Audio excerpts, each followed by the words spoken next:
सभी दर्शकों को नमस्कार, आदाब। आप देख रहे हैं जनमानस शेखावाटी न्यूज। झुंझुनू उपचुनाव में भाजपा ने 2023 के विधानसभा चुनाव में बागी हुए राजेंद्र भांबू को अब पार्टी से टिकट देकर प्रत्याशी बनाया है। भाजपा ने 23 के चुनाव में झुंझुनू से बबलू चौधरी को मैदान में उतारा था और अब उपचुनाव में उनका टिकट काटने के बाद पार्टी में फिर बगावत शुरू हो गई है। बबलू चौधरी ने आज अपने आवास पर एक सभा का आयोजन कर निर्दलीय के तौर पर चुनाव लड़ने का ऐलान कर दिया है। हालांकि कांग्रेस ने अभी अपने प्रत्याशी का नाम घोषित नहीं किया है, लेकिन बबलू चौधरी की बगावत क्या कांग्रेस के लिए राह आसान करने वाली है। पिछले चुनाव में बबलू चौधरी को भाजपा के सिंबल पर 57,010 वोट मिले थे, जबकि भाजपा से बागी होकर निर्दलीय चुनाव लड़ने वाले राजेंद्र भांबू को 41,855 वोट मिले थे। वहीं कांग्रेस उम्मीदवार ब्रजेंद्र ओला को 84,582 वोट मिले थे। यानी भाजपा की अंतरकलह के चलते कांग्रेस के ब्रजेंद्र ओला ने आसानी से जीत हासिल करी। अब सवाल यह है कि अगर कांग्रेस ओला परिवार को ही टिकट देती है तो क्या इस बार फिर भाजपा की इस आपसी कलह का फायदा उन्हें मिलेगा। यह बात तो साफ है कि भाजपा के आपसी कलह और बगावत से कांग्रेस को फायदा तो होना है। अब देखना ये होगा कि इस खेल में कांग्रेस फिर बाजी मारती है या कोई और। बबलू चौधरी ने तो अब भाजपा के स्थानीय नेताओं के ऊपर आरोप प्रत्यारोप शुरू भी कर दिए हैं। उन्होंने अपनी तरफ से जंग का ऐलान कर दिया है। टिकट की जो हलचल है उसके ऊपर अपन विचार विमर्श खुद को करना है। पार्टी जो करना था वो कर दिया। मैं आप सबको एक ही बात कहना चाहता हूं कि या तो इस भारतीय जनता पार्टी को इस झुंझुनू विधानसभा को आजाद नहीं कराना है। मैं मेरे मन की बात कह रहा हूं। तकलीफ आप सबको है, हमको भी है।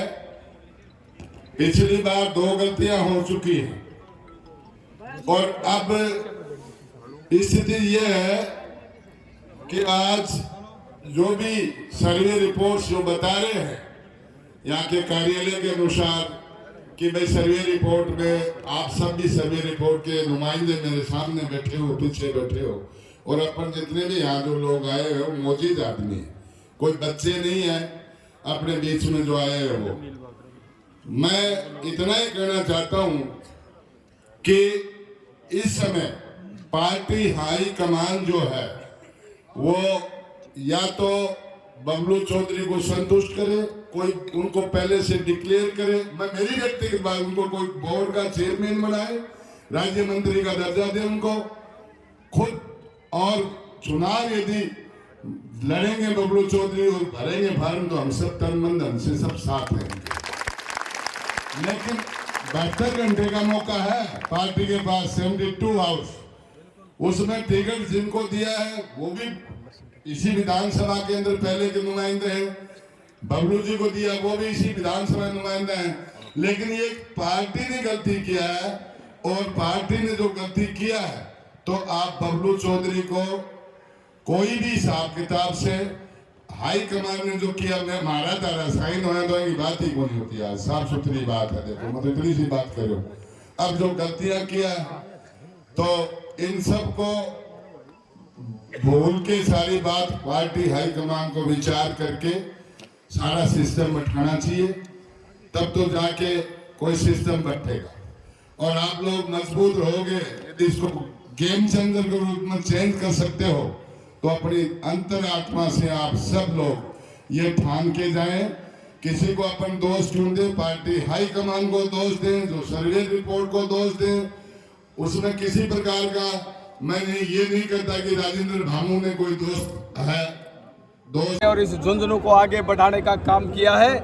इन्होंने अगर ये निर्णय कर लिया कि मुझे चुनाव लड़ना है तो ये परसों की जो घोषणा फॉर्म भरने की 11:15 बजे का समय दिया है, 11:15 बजे फॉर्म भरा जाएगा और जो लोग या कोई भी पार्टी या कोई भी समीक्षा करने वाले या पार्टी को गलत तरीके से फीड करने वाले ये देखना चाहते हैं कि इन पेटियों में क्या निकलेगा, तो ये हम पेटियों में दिखाएंगे 13 तारीख को कि बबलू चौधरी ने क्या काम किए, और मैं भी अपने आप की ये टेस्टिंग करना चाहता हूँ कि इस जनता के मैंने काम किए, मैं जनता के साथ खरा उतरा या नहीं उतरा, इस बात की टेस्टिंग 13 तारीख को हो जाएगी।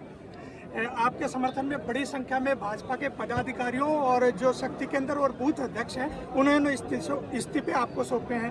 किस तरह क्या नाराजगी है भाजपा में टिकट वितरण को लेकर? किसी की राय नहीं ली गई, सबके सब कार्यकर्ताओं को मारने का काम किया गया है, और जिस तरीके से बागियों को टिकट दी गई, मैं यहाँ की बात नहीं करता, जिस तरह से इन 7 विधानसभा क्षेत्रों में 2 बागियों को टिकट दी गई है, ये ट्रेंड हमें बर्दाश्त नहीं है।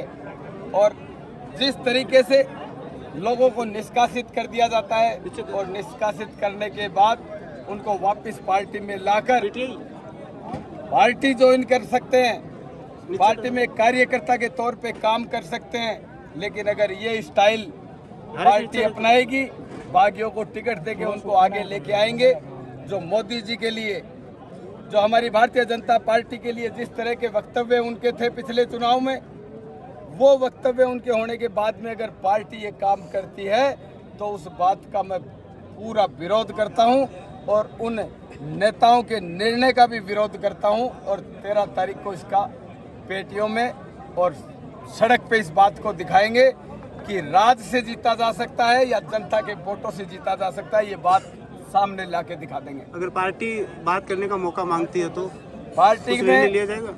पार्टी में उन लोगों के साथ कोई वार्ता नहीं करेंगे जो लोग पार्टी को गलत फीडबैक देते हैं, जो लोग उस पार्टी की वर्दी में, जो नेतागिरी की आड़ में किसी के दूसरे काम करके, जो लेन देन करके या उनसे प्रभावित होकर जो गलत तरीके के फीडबैक देते हैं, उन छुटभैये नेताओं से किसी से बात नहीं करेंगे। पार्टी का शीर्ष नेतृत्व में हमारे कार्यकर्ताओं का अगर सम्मान होगा, कोई बात होगा तो विचार कर सकते हैं।